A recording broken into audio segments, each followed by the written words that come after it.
Raynella was telling the police that he'd committed suicide. I knew that couldn't be possible because my dad was scared to death of guns. That's what I told her, and I knew that he couldn't have done that. If you tell the jury this is a suicide, the jury wants to know, how do I know? Were you at all prepared for what, in fact, happened in this case? Not at all. I'm Erin Moriarty, 48 Hours, and this is Married to Death. We continue with the case of Raynella Leith, who went on trial in 2017 in Knox County, Tennessee, for killing her husband, David.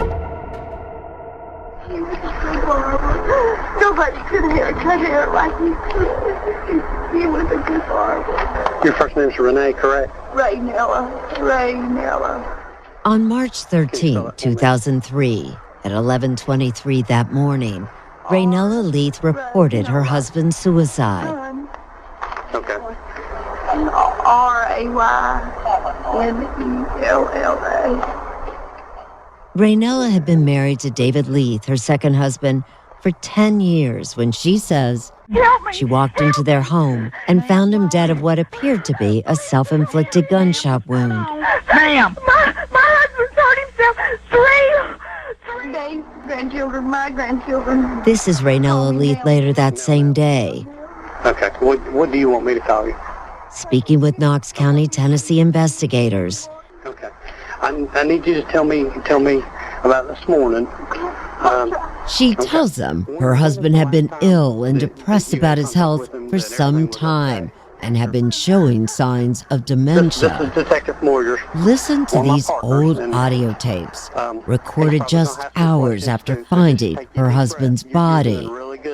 You're doing really good helping us establish what time and everything, okay? I'm really not feeling good. Okay. It's difficult to believe that this woman, this clearly distraught woman, could have planned and carried out his murder.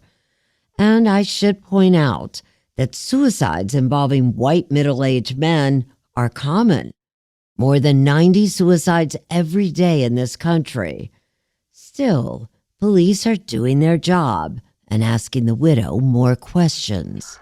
Okay, so when you talked to him at 9 o'clock when you took his breakfast in, Yeah. did he start eating it or? He said, I've got to get up and pee. He said, I'll come right back and eat. Don't worry. Because I said to him, don't lay there unless they get cold. Do you know about what time you got back home? Right before I called 911.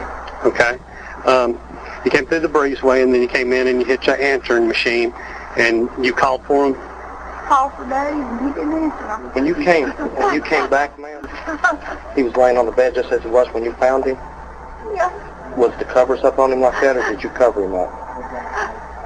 I may have covered him with I can't remember. I can't remember. But detectives also recorded themselves as they began their investigation. Hey, this is Detective Moyers for the Sheriff's Department. We're out on a possible suicide, gunshot wound. The gun's laying next to his left hand, which is curled underneath him. Like I said, it appears to be an old coat. We got 3 fired rounds. You want me to What they find, 3 spent ones. a shooting with not one, but 3 fired rounds. 3 live ones. He or someone has fired at least 2 rounds that we know of. We just not found the 3rd one yet. Subject is nude. No underwear. Nothing. Does have a pillow between his legs. One of those that help with your back, lower back and knees. There's no suicide note, but that's not their biggest issue. They're troubled by the location of the bullet holes and how David Leith was found. What I have a problem with is one is where the round's at and the way he's laying. I'm not saying it stinks, I'm just saying it's strange. Just 24 hours later, following an autopsy, the death was ruled not a suicide, but a homicide, and all eyes turned to the widow, Raynella Leith.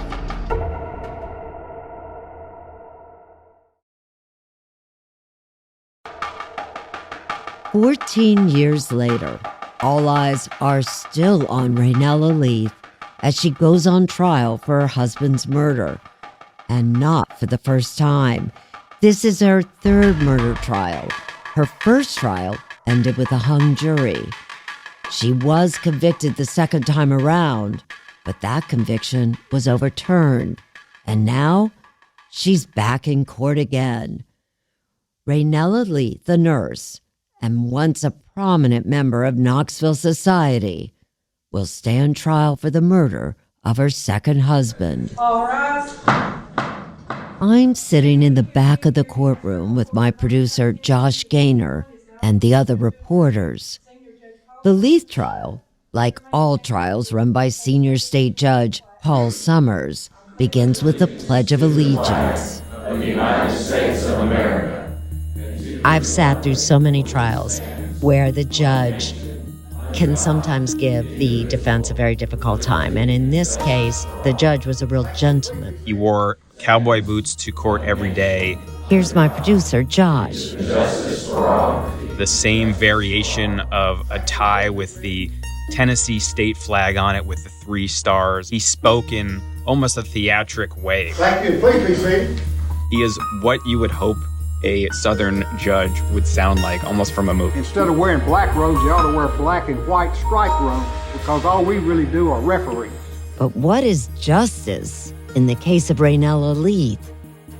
If David Leith's death was so clearly a homicide to the investigators, why has it taken 14 years and 3 murder trials to find justice?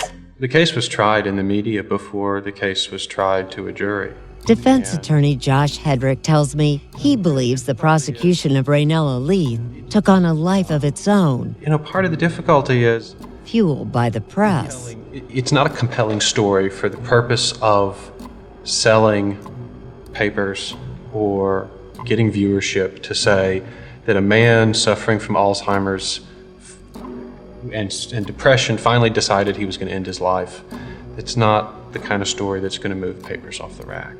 When you start laying out this complex, almost master criminal level plan to set up an alibi and get a weapon and make sure everything's in order and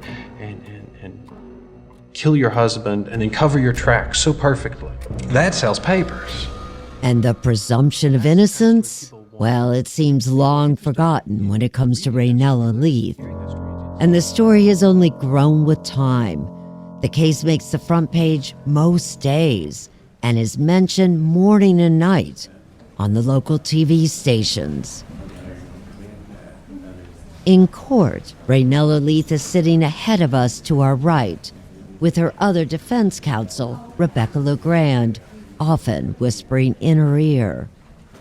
LeGrand practices law in D.C., which makes her a bit of an outsider. She's a tiny woman, intense, and comes across a little raw as a litigator. She's not from the South, and you can tell. Josh Hedrick speaks in a sort of very graceful, mannerly Southern way, and she has an accent from somebody from the North, and she is not as experienced in a courtroom, so I was really interested to see how the jury would react to her, because she's clearly not from here and not in a courtroom every single day. And she's afraid, she tells me.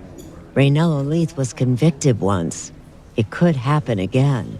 It's terrifying. I know she's innocent, and I know she's already been convicted, and I know that the local press is going to say what they're going to say. And I know I'm sitting next to an innocent woman who's been incredibly kind to me, who's been incredibly kind to a lot of people in her life. When we came in, the deck was stacked massively against her, and that's terrifying. Yeah. And that's because a lot of people in the community think Raynella may be a so-called Black Widow. As I mentioned in the first episode, Raynella's first husband, Ed Dossett, also died under very strange circumstances after being trampled by his own cattle. Initially, the county medical examiner ruled it an accident. But years later, when Raynella's second husband, David Leith, died, investigators had second thoughts. They believed Raynella had likely killed Dossett as well. but she never went to trial for it. More on that later. Inside the courtroom, just to our left, is one woman who has no question that Raynell is a killer. Her name is Cindy Wilkerson.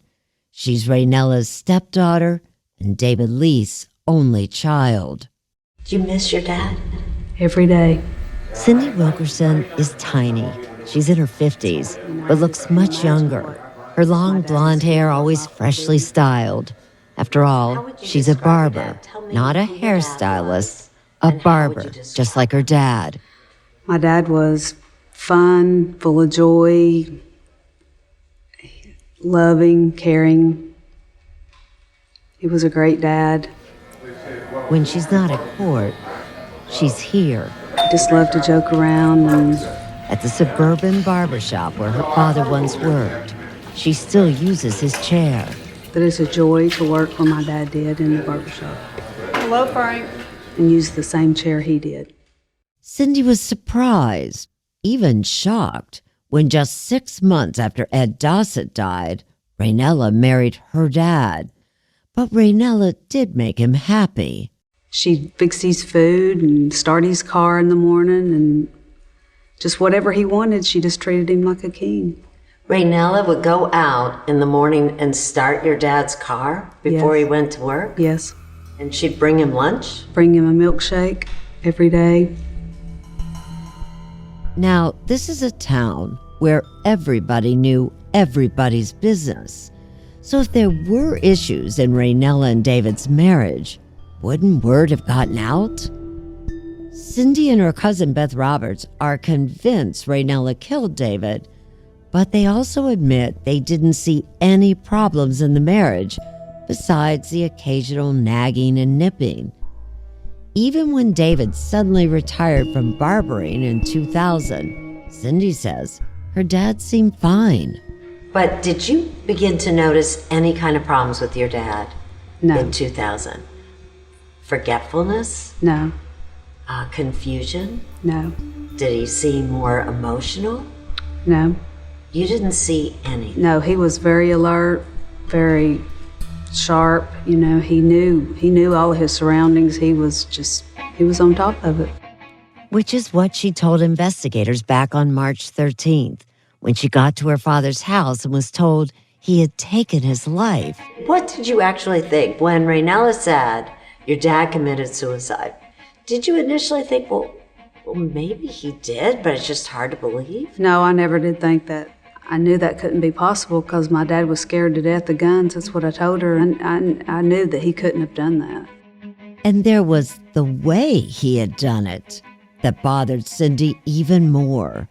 He had apparently held the gun anywhere from 6 inches to a foot away from his face with his left hand.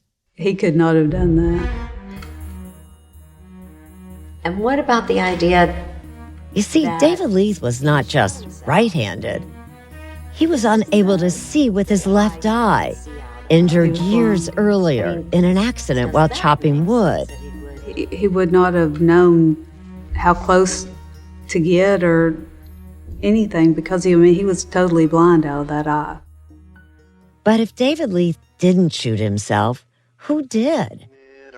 Raynella Leith was gone from the house most of the morning. She got up early that morning, she told investigators. After daughter Katie left for school, Raynella watched television with David in their bedroom and then left him breakfast on a bedside table, walking out the door around 9:30 a.m. He kissed me goodbye, and he said, if I'm not here when you get back, I'll be at the Y. I said, okay. He had 12 hours a day, every day for 39 years cutting hair.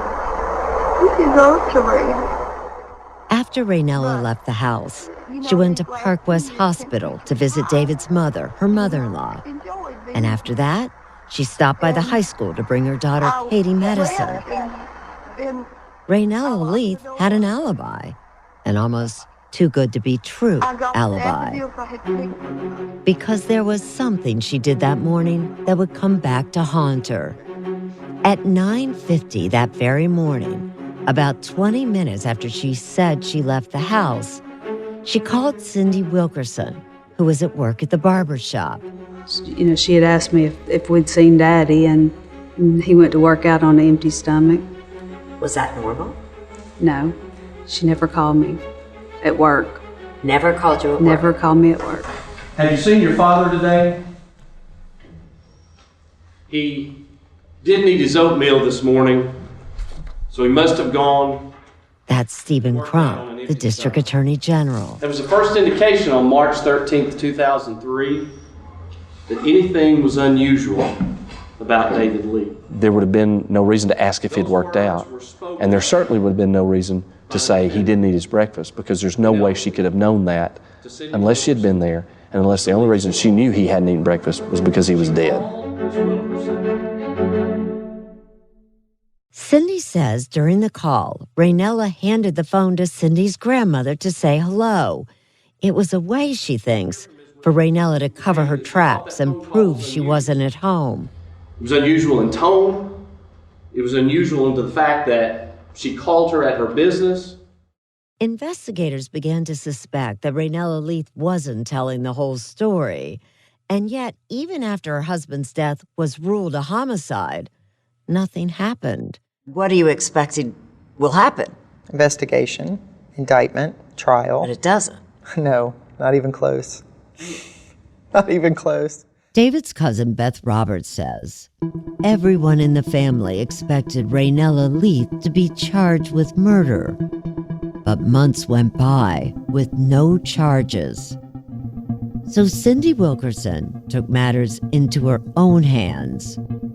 She filed a civil suit against her own stepmother. When Cindy filed a wrongful death suit against Raynella, did the press jump on something There like was that? a big news story in the local paper that the prosecutors did respond to. And Defense attorney Rebecca LeGrand says that pushed prosecutors to bring criminal charges, although there was no new evidence in the case. In 2006, Raynella Leith was charged with the murder of David Leith. In my opinion, the most troubling piece of evidence is that we can't prove suicide. Defense attorney Josh Hedrick. Where the burden of proof being on the state. We could talk about the presumption of innocence, and that's fascinating academic discussion. But the reality is that the jury, if you tell the jury this is a suicide, the jury wants to know, how do I know? The only person there is David. He's gone. And I can't prove 100% that this was a suicide. I can't answer all the questions. And that's what concerned me the most. Stephen Crump was not on the prosecution team for Raynella's first two trials regarding the murder of David Leith, so this is his first crack at it. You feel really strongly about this case. Yes, I do. You wanted this woman to be tried again. Yes. I felt great about it. I felt like, hey, this is a case that needs to be tried, and we'll get 12 good people and they'll make a decision. Were you at all prepared for what, in fact, happened in this case? Not at all.